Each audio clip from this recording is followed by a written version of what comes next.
Well, I'll be the first to admit it has been cold here this weekend. Yesterday, training those two horses, it was very cold, but that's the time of year, right? I spent, it seems like a millennium ago, driving horses. And I remember whether it was Woodbine, it was such a cold place, Woodbine, right by the airport. You'd have 5, 6, 7 drives or something. And after the first drive, your hands are froze, right? People ask me all the time that aren't from our industry, like, you guys race in the winter? Yeah. Like, how cold? And I remember one time when I was a kid, I just got my license, so geez, I must have been 20 years old, and I was racing around Christmas time in PEI. This is my first year back.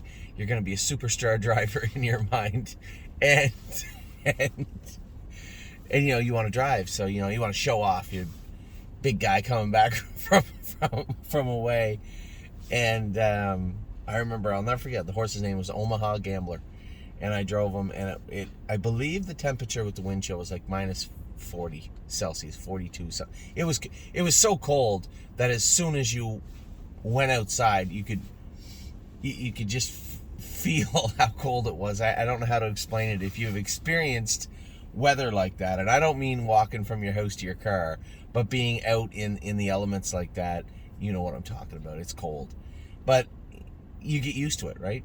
You get used to it, and I spent the better part of 20 years getting used to freezing for a large portion of the winter. It's just part of life. So it's different now. When it's super cold like that, we don't race, we don't go out, we don't train, we don't jog, and experiencing that yesterday was nowhere near Omaha Gambler for sure. But it was pretty cold. It was pretty cold for the year. But it was nice to get those horses trained. And I think maybe it's just because I'm a little bit older, and I think at this age you try to slow life down a little bit rather than speed it up. Get to the next race car, to the next race, to the next horse. And I enjoyed this weekend, able to get home, and ended up going out to eat last night with some friends. Dominic came with me, and Amy, and it was nice to just relax, right, and take a weekend in. And it's not something I get to do, certainly not this time of year. Clarity and serenity are very difficult to find in January, February, and the first part of March for sure, in my life. So it's nice to just have a weekend. Wake up today and it's still cold. It's minus 11 Celsius. No wind. Sun is out. It's actually a nice winter day here in Ontario. Now, last night, I got to watch some racing all day yesterday. I think the takeaways were simple. Patrick the Piranha looked like he struggled a bit on that snowy track. You could see the snow was just coming down. He's got flip-flops on, and I meant to say to Tim, it's going to rain next week. I'd said this in a video you guys will be watching in a little while. Maybe we'll slide a set of steels or aluminums on him next week. Take those flip-flops off just for a week to see how he responds. He's not the type of horse that likes to be have them off very long. He enjoys, I believe, the cushion on his feet for sure. And Stay Close seemed flat to me, seemed a little flustered. Now, this is the time of year it's very difficult to discern what the issue is with a horse that's raced. Yeah, and I'd said it to Tim. He had 62 lifetime starts, 29 of them last year, 2 of them this year. So half of his lifetime starts were over the last 12 months. It's hard to believe for a horse his age. And it's not that he has any lingering soreness issues. He hurt himself when he was 2, I believe, but that's not an issue anymore, that hock area. But to me, his feet bother him, right? He's an older horse now. His knees, he starts to have little aches and pains, and those are only compounded when they get a little tired. So I have to wonder in my mind, is there a component there of him being a little fatigued? And if that's the case, maybe we give him 2-3 weeks off. I don't know, but he's still Stay Close, and he's still a good horse. And it's hard. I know that Ronnie said he would stay and drive him, and I'm not going to say Ronnie Redham is eager to drive him, but driving a favorite in a decent class is always good for a catch driver. But I think the splash of cold water on your face is driving Stay Close. He's not a slick-gaited horse. He's not dangerous in any way, shape, or form, but when you sit behind him, everything he does gives you a little bit of an uneasy feeling, at least a pause as a driver, and put enough of those pauses together in the mile, and all of a sudden you're competing, not competitive. So Stay Close. We're going to keep a close eye on him over the next week or so. Actually, I hadn't mentioned to our client yet, but the GGT on Greatest Ending is still quite high. So without being able to get him raced, I'm thinking that maybe this is another horse. And this is a touchy subject because we bought him for a lot of money, but he's made 30, 40 back, something like that. But it's not without his issues and his gaps in his schedule for sure. But the one takeaway from this, and I think everybody has to understand this, and all our clients are very good about these things, is time, right? He's 5. Patrick DeBron is 9. Greatest Ending's 5. It's not the end of the world, and I think racing Greatest Ending when we have him right, and we will get him right. When we have him right, makes a lot more sense than trying to chase the money we've put out with a horse that is not at his best. The blood work tells me, quite frankly, that he is not ready to race right now. So I'm thinking maybe we take the time to really look under the hood and make sure everything's all right with Stay Close. And I meant to say Greatest Ending, but Stay Close also. I had talked to Dr. Brown, who had done all our castrations and OCDs and saved the life of Lover's Play, who is not far from the Meadows. And I messaged him. I drove his horse for him a couple of times. And I said, Dr. Brown, could you have a look at a couple of horses for me? One, his GGT's high. I just want to make sure everything's okay with him. If you find something, that would be great, because I'm sure stress is a contributor to what is going on with him. And Stay Close, old horse, old war horse, just put your hands on him. Tell me what you think. And he said, absolutely, Anthony. If you could get them up here Wednesday morning, that would be great. So I think we'll likely forego next week with Stay Close, which I don't mind anyway with all the rain. All the rain coming. Now, of course, shockingly, Cleveland has changed their forecast a little bit.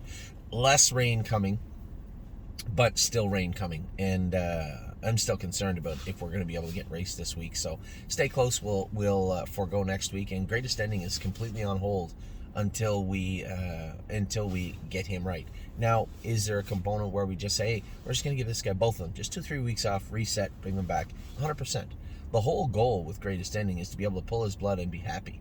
Right? Look at him on the track, be happy. And I think once you can marry those two together, then you're going to see the horse race well on the track, very well. I mean, this is an extremely fast horse, and getting him right is priority number one. So a couple of takeaways from Pennsylvania. Patrick DePrana, obviously I said maybe switch those shoes up next week and see if that helps.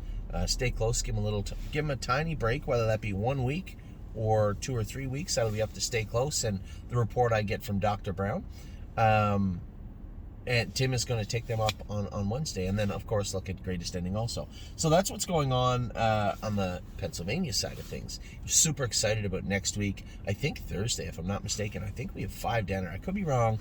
I'm pretty sure we have Crantini is in on Wednesday. My apologies. But we do have... I'm drawing a blank now. Carter Michael Dio, for sure. Patrick DePrana will be Friday. Who else to be racing? Time Is On My Side, Electric Line. I'm really excited to see Time Is On My Side and see how he races his next start. If he races as well as I believe over his next 2 starts, and we'll probably give him 3 weeks off and aim for 2024, some sort of a stakes season. I'm not super concerned about those series in March, those early closers. I'm not really worried about them, but I am looking forward to putting together a somewhat concrete path, or at least 2 paved paths forward for Time Is On My Side. So next week in Pennsylvania should be fun. And then obviously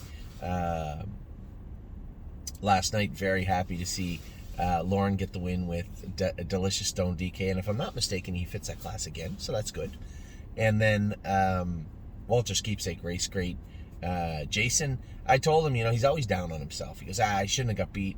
I said it took a lot of balls. It took a lot of balls to leave out with that horse, pop the earplugs going to the quarter, put pressure on the very guy, different horse, but the very guy that left me out with Walter's Keepsake the other night with a different horse. But Chris Lem's cut him loose and beat him at the wire. But one, to leave out and put him in the very position that he made a break on me on Wednesday. Otherwise, I know we talked about the shoeing, we talked about him losing his shoe and slipping and hitting the bike, but still, you're still sitting behind the horse. And as I said to Jason, it took a lot of balls, and good for him. He drove the horse very, very well, just got beat at the wire. Not the end of the world, because once he wins that class one time, he's gone out of there. Now we have place for him at the Meadows, but still, that second, I would have been happy to win, but that second isn't the end of the world either. So a great night last night. We scratched my dad's horse tonight. He was full of mucus the other day after he trained, unfortunately, so he's going to have to wait another week. Just in a quick look here at the calendar. Here we are. And Monday should be a ton of fun to watch. I'm going to be tuning in on Monday. We're not racing anything in Ohio or Pennsylvania, but Spitfire Overseas is racing in Southern Ohio. Kings County is racing in Southern Ohio. Now, Kings County, I just want to see him go around and look like he's gaining speed again. He's not going to be competitive in that class. The opener of the 9-hole off that long with a qualifier in 58, no, that's not going to happen. But we'll see.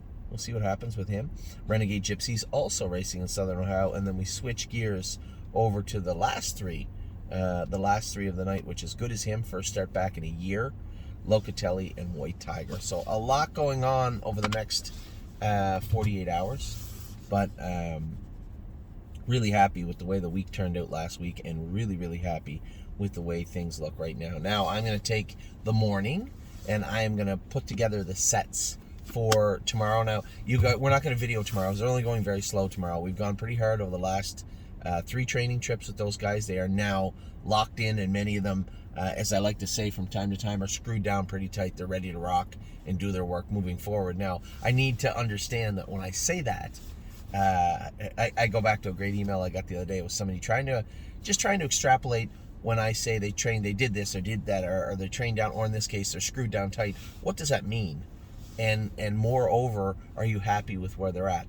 If you look, and I think the easiest way to clarify that to everybody is, if you got time and you want to go back and look at last year's videos, or the year before, or previous years where we were training horses. We are right where we want to be, and the fact that they're doing it as well as they are only I guess accentuates the types of horses that we have in our barn right now. And for those of you that have been with us a long time, you know how big the barn has grown, and by that I just mean the sheer stature of the animals in our barn. And for those of you who maybe don't know where we came from, what we did, where we're at, go back and look 5-6 years ago and see the growth of the stable for sure. So with that, I hope you guys had a wonderful weekend. It has turned out to be a great weekend. I wish I could have went to the awards banquet last night in Michigan. I know Marvin and all our clients had fun there. I really did want to get there. I just couldn't get there. So I can tell you that our Michigan 2-year-olds are training well and looking good. And as soon as we get the stake schedule for Sunset Acres Girl, we'll be able to give you a firm date of when she's back in the barn. But I can tell you right now, it's pretty simple math. 120 days before her first stake race is when she'll be joining the stable again in Ohio. So with that, I'll let you go. I'm here waiting for Starbucks, waiting for my drink. A little note, when you order Starbucks to go pick it up, it's always important to hit finish, right? Hit execute in your phone, or in this case, confirm. I got to the Starbucks, I walked in, no drinks ready. That's because I did not hit execute. So I'm sitting here waiting for a coffee. Go get one yourself. Hopefully you're enjoying the same kind of weather, at least with no wind or snow or anything, precipitation wherever you are. If you're in Florida again, don't care. Take care.